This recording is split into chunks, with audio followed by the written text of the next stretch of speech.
ওদিকে বাগানে একটা খালি চেয়ার পড়ে আছে। অনেক দিন ওখানে কেউ বসে না। নিঃসঙ্গতা কাকে বলে ও জানে, জানে কাকে বলে একলা থাকার যাতনা। গোলাপি মেঘটার অভিজ্ঞতাও সেরকম।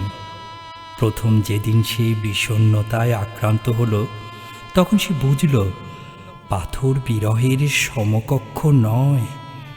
রোদে পুড়ে পুড়ে পাথরের টেরাকোটা হওয়ার দশা হলে নদী আসে, এসে সেখানে জলের আঁচল বুলিয়ে দেয়। আচ্ছা, নদীর ঢেউগুলো সপ্ত ডিঙার মতো বহর মেলে কোথায় যায়? সোহরাব রুস্তমের মতো যুদ্ধ জয়ে যায়? আত্মঘাতী যুদ্ধ জয় নয় তো? এ পৃথিবীতে কত যুদ্ধ এলো গেল, কিন্তু ট্রয়ের ঘোড়া তো জাগলো না, বলল না এসো, আর নয় যুদ্ধ যুদ্ধ খেলা, আমরা ভালো থাকি এক শঙ্খ ধ্বনির মতো। শঙ্খের রং কেমন হয়? লাল, নীল। শঙ্খ নীল কারাগারে কে পোষে এক টুকরো ভালো লাগা? ভালো লাগা তো বাঁশিরই বাদামি সুর। ছোটবেলায় কত পাতার বাঁশি বানিয়েছি, বানিয়ে সুরে সুরে ইশারায় বন্ধুদের ডাকতাম। যেতাম পদ্মদিঘিতে। পদ্মের বুকে ভ্রমররা কেন ঘুরে ঘুরে আসে? মধুর সন্ধানে। কোনো ছোটবেলায় মধুপুরে গিয়েছিলাম। মধুপুরের ধুলোরা ছিল বড় রঙিন। মুঠিতে ভরেছি থেকে থেকে, হাওয়ায় উড়িয়ে দিয়ে বলেছি, ভালো থেকো ধুলো, আলোদের গান, ছায়ার পাকশাট। ট্রেনেই ফিরেছি মধুপুর থেকে। দেখেছি পড়ন্ত বিকেলে ট্রেনের দীঘল ছায়া অজগরের মতো কিলবিলি করে ছুটছে কি নিশ্চিত গতিতে। ওদিকে প্রলম্বিত দিগন্তে চুপচাপ ডুবে যাবার প্রস্তুতি নিচ্ছে ক্লান্তিতে অন্তর্লীন সূর্য।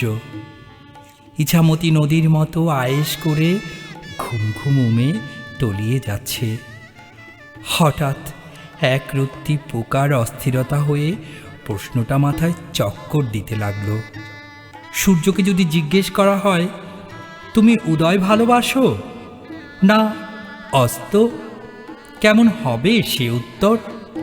ভাবতে ভাবতে মনে পড়ে গেল আমাদের নিঝুম বিলটার অস্তবেলার কথা। এ সময় কি অপূর্ব সুন্দর লাগে বিলটাকে। দূরে কোথাও দিকচক্রবালে লালের লালাতে চিটচিটে হয়ে আছে গাছদের সারি।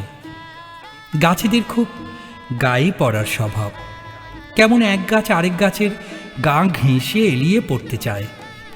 শিকড় থেকে শিকড়ে করে আত্মীয়তা। ওদের বড্ড শিকড়ের টান। শিকড়ের টানে একদিন গাঁয়ে এলাম, তাও বছর পাঁচেক পর। পাড়াপড়শিরা ছুটে এলো। পাড়া সম্পর্কের এক চাচি আমাকে দেখেই চক্ষু চড়ক গাছ। তুই অনেক শুকিয়ে গেছিস রে, বলেই আমার এক সপ্তাহের দাড়ি না কামানো খড়খড়ে মুখে গোবরে উঠান নিকানোর হাত দিয়ে এক পশলা সুবাস বুলিয়ে দিল। কোথা থেকে যেন পরিপূর্ণ লেবুর স্নিগ্ধ সুবাস ভেসে আসছিল। তার সঙ্গে মিশে একাকার হয়ে আছে মাটির সোঁদা গন্ধ। গন্ধে হৃদয়ে হ্যাঁচকা টান পড়ল। ঘরের মতো বাড়ি, বাড়ির মতো পাড়া, পাড়ার মতো গ্রামে জন্মেছিলাম কোনো এক কালবৈশাখীর রাতে। সে রাতে ছন্নছাড়া ঝড়ে ভেঙেছিল একটি সুরম্য তালগাছ। তালগাছে বাসা বেঁধেছিল শিল্প সচেতন দু জোড়া বাবুই পাখি। খড়ের নিখুঁত বুননে খাসা ছিল তাদের নীড়। কত পাখি আসে যায়, চিরস্থায়ী বন্দোবস্তের অছিলাতে থেকে যায় ওরা ওখানে। সকালে ঝড় থামলে আমার বড় বোন মাঠের পাড়ে গিয়ে কুড়িয়ে এনেছিল সে পাখিগুলোর নিথর দেহ। অনেক কেঁদেছিল আমার বোন। মায়ের কাছে এরকম কত গল্প শুনেছি ছোটবেলায়, গল্প শুনেছি কাজল রেখা আর সূচকুমারের। কঙ্কন দিয়ে কাজল রেখা বিপদগ্রস্ত এক দাসীকে কিনেছিল। সেই কঙ্কন দাসী পরে কাজল রেখার অশেষ দুঃখের কারণ হয়।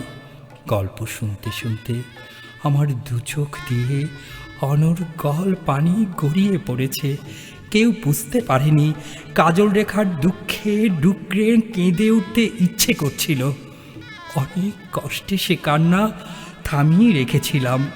কষ্ট কি কোনো কষ্টি পাথর, যার সংস্পর্শে না এলে আমরা আমাদের প্রকৃত আনন্দ বেদনার পরিচয় হয়তো পেতাম না, বুঝতে পেতাম না কোনটি আসল সুখ আর কোনটি নকল সুখ। বাতিল হয়ে যাওয়া ছাতার দুঃখ কেউ বুঝতে চায় না।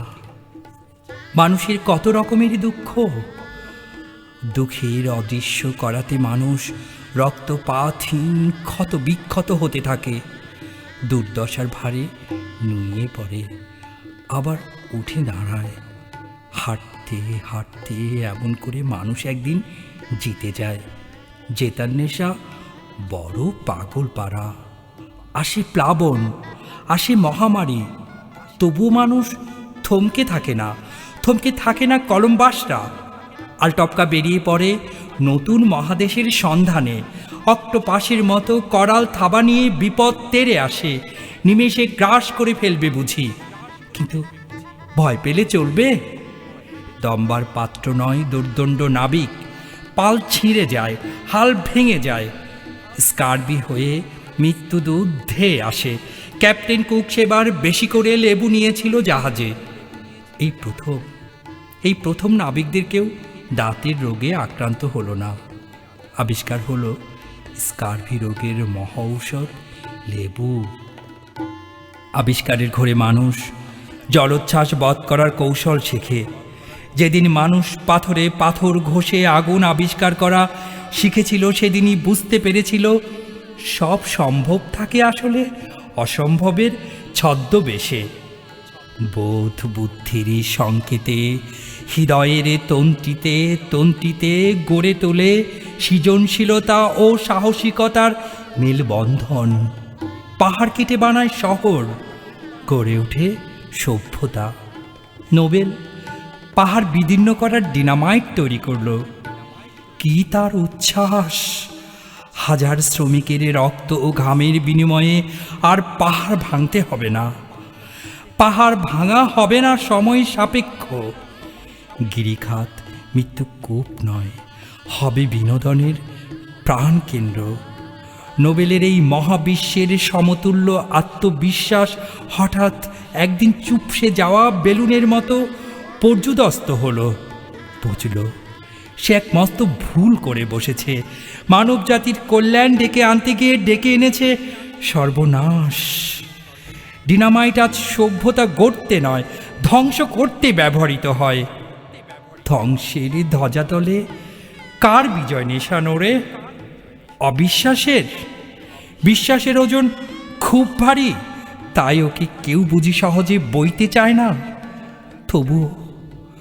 তবুও এ ধরণীতে পরাক্রমশালী কেউ কেউ আছে পরের স্বার্থে নিজের স্বার্থকে জলাঞ্জলি দেয়া দেবদূতরা। হারকিউলিসের মতো বিশ্বকে নিজের কাঁধে নিয়ে এখনো কষ্টের নীল বিষে নিজেদেরকে রাঙিয়ে যায় তারা।